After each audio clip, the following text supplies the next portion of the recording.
Hi guys, Mrnewmobile here. Please subscribe followed by the bell.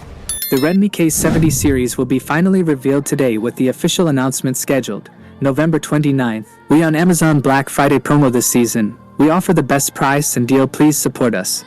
I will leave the link in the description. Xiaomi is teasing us with teasers.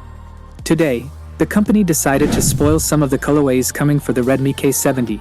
The brand shared renders that confirmed the vanilla K70 in its purple and blue paint jobs.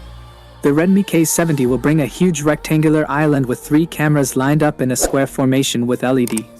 The colors revealed are quite stylish and show that Redmi will bet on a colorful approach for the K70 series.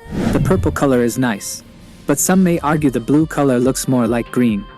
However, the phone has been certified with these color names, so the brand will sell it as blue even though it looks like green. The images also reveal a 50MP main camera and optical image stabilization, which will ensure steady video recording.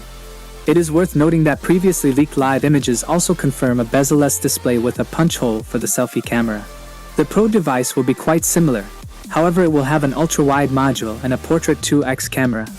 The Redmi K70 will boast the Qualcomm Snapdragon 8 Gen 2 and will pack a 6.67-inch OLED display with a 1:220p screen and up to 4000 nits peak brightness. The main camera will have a January 1st 55-inch sensor with a 2.0 pixel size and an f/1.6 lens in front. The Redmi K70 will also come with HyperOS 1.0.1, which will be based on Android 14.